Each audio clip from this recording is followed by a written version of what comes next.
और क्या हमारे देश में सबसे बड़ा इशू डिजीज, बीमारियों का देश बनता जा रहा है। हर तरफ बीमारी, हर तरफ बीमारी, हर तरफ बीमारी। आपके पास इलाज नहीं है लोगों के पास, हम बताएंगे कि तुलसी पीने से बीमारी दूर होगी, एलोवेरा पीने से आप निरोगी जीवन जिएंगे। आईएमसी के प्रोडक्ट अगर आप कुछ भी खाएंगे तो आपको हेल्थ को सपोर्ट करेंगे। यस या नो? आप बर्तन धोएंगे तब भी आपके हेल्थ को सपोर्ट मिलेगा। यस या नो? क्योंकि उसमें नीम है, नींबू है, हमने उसमें कास्टिक का इस्तेमाल नहीं किया। तो आप बताएं कि भारत में हर घंटे में 90 लोग हार्ट अटैक से मर जाते हैं, हर चौथे आदमी को शुगर है, यहां पे हर दूसरे आदमी को कोई ना कोई स्किन प्रॉब्लम है, हर सातवें छठे आदमी के बाल जा चुके हैं, हर छठे आदमी के गोडे में दर्द है, घुटने दर्द करते हैं उसके। क्या नहीं है? What are the options? तो फिर ऑप्शन क्या है आपके पास इनकम लेने के लिए? क्या ऑप्शन है आपके पास? ये जो लोग हैं, जो लाखों लोग बेरोजगार हैं, इनके पास ऑप्शन क्या है? फार्मिंग कर सकते हैं, बिजनेस कर सकते हैं, छोटा मोटा व्यापार कर सकते हैं, फैक्ट्री लगा सकते हैं, स्मॉल शॉप, छोटी मोटी दुकानें खोल सकते हैं। यस या नो? छोटा मोटा काम यही तो करते हैं एक बेरोजगार आदमी कि जींस पैंट की दुकान खोल ली, मोबाइल की शॉप खोल ली, 2-3 लाख रुपए में बिजनेस लगाया है। प्राइवेट जॉब्स, छोटी मोटी सरकारी और प्राइवेट नौकरियां जो आजकल मिल जाती हैं किसी किसी को 10-15 हजार में। आजकल सरकार भी बड़ी चालाक है, ऐसे ऐसे मैंने एम्प्लॉय देखे हैं 20-20 साल से जॉब कर रहे हैं लेकिन उनको पक्का नहीं किया, हर साल उनका कॉन्ट्रैक्ट चेंज कर देते हैं। 365 दिन नहीं, एक दिन पहले ही उनको रिजाइन देना पड़ता है और 1 साल बाद दोबारा से न्यू ज्वाइनिंग लेनी पड़ती है। तो जो 70 हजार का आदमी था वो 30 हजार में काम कर रहा है। ये प्राइवेट और सरकारी जॉब्स का हाल है। गवर्नमेंट जॉब तो मिलेंगी नहीं और हम लोग पढ़ रहे हैं, फीस स्कूल की बढ़ रही है। यस या नो? हर रोज हर साल लाखों लोग ऐसे हैं जो ग्रेजुएट होकर बाहर निकलते हैं, जो रोजगार की तलाश में अपनी जो पढ़ाई है वो पूरी कर लेते हैं लेकिन उनके लिए कुछ भी रोजगार नहीं है। You choose direct selling. अगर उस इनकम से आपको बाहर निकलना है तो फिर आपके पास एक ऑप्शन है, वो क्या है? क्या है? Direct selling. मुझे एक चीज बताओ, अगले 5 सालों में डायरेक्ट सेलिंग का जो कारोबार है वो कहां पर पहुंचेगा पाजी? 15,000 करोड़। आप बताइए सर, 15,000 करोड़? आप बताइए चेयरमैन साहब। 1 अरब यहां से महिला बताएंगी अगले 5 सालों में, 2025 और 26। जी सर बोलिए, जोरदार तालियां हो जाएं।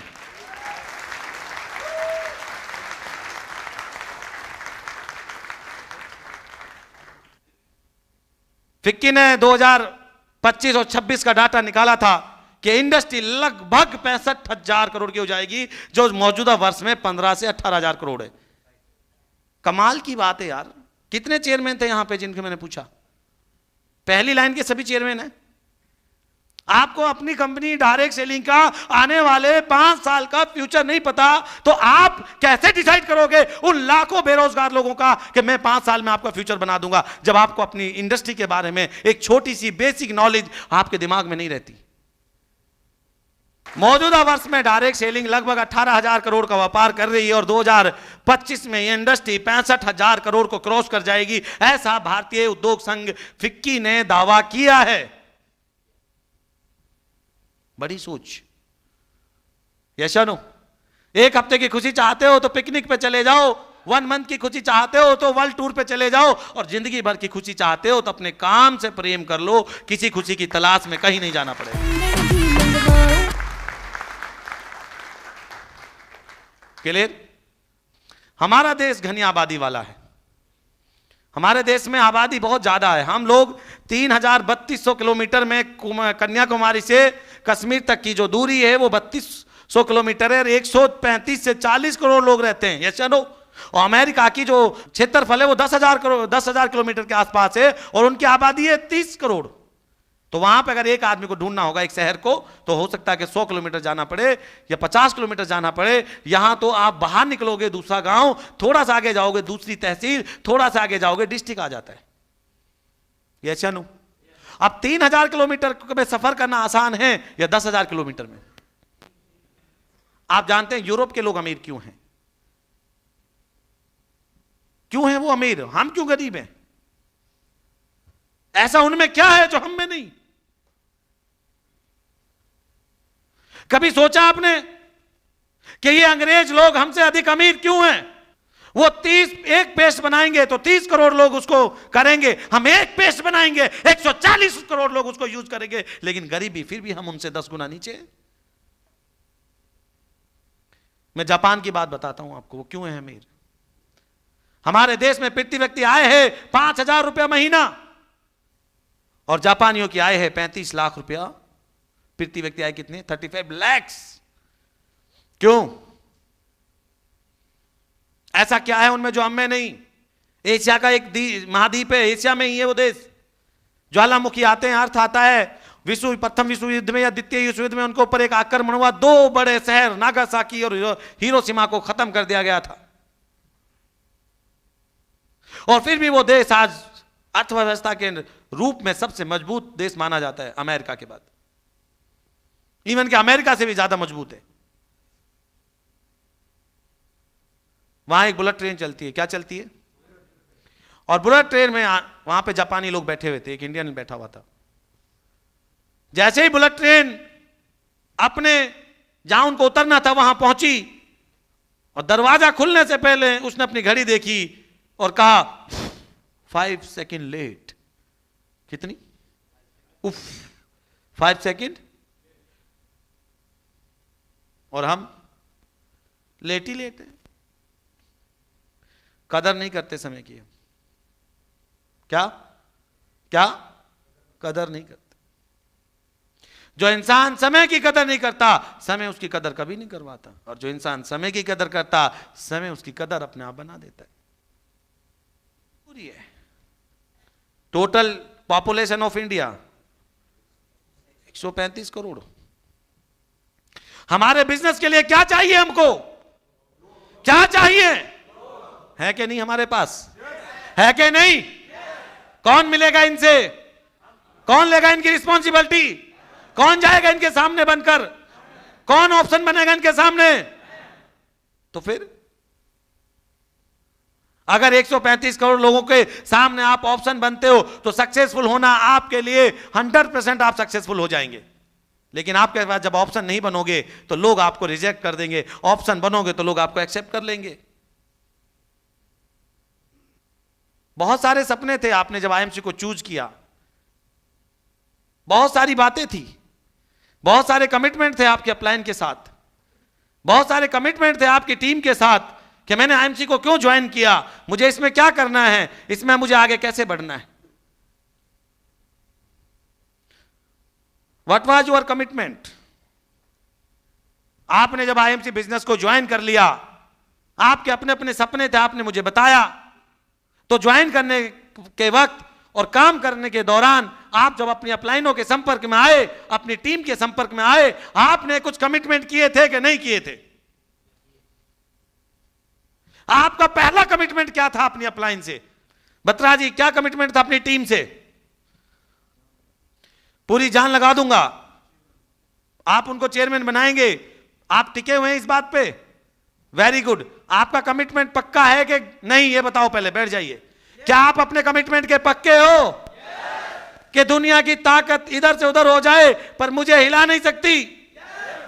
एक दौरान की बात है, एक आदमी आईएमसी में मेरे दोस्त हुआ करते थे, बहुत जबरदस्त वो काम करते थे, वो पंजाब से बिलोंग करते थे, फाजिलका से।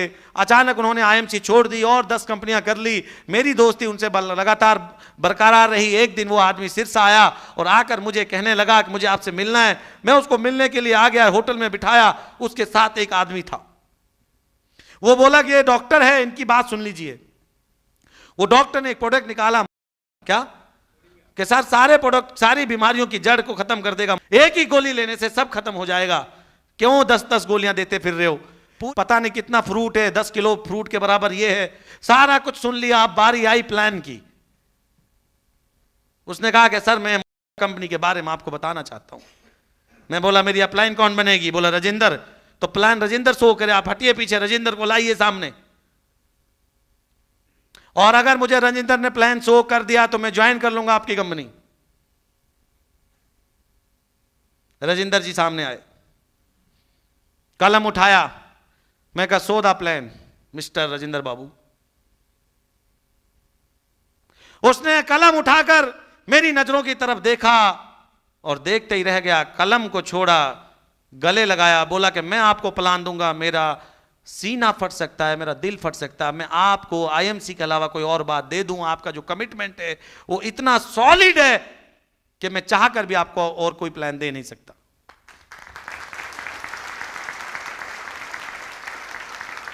क्यों सुनना है हमने?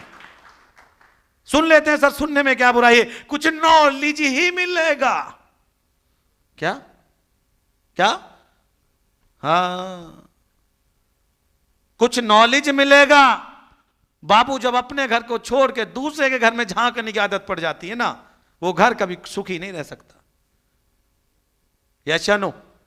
तो हमने जिस रास्ते जाना नहीं, उस रास्ते की बात हमने। कोई आदमी बोले सर ये प्लान बहुत अच्छा है, बहुत अच्छा होगा, लेकिन मेरे से अच्छा नहीं है।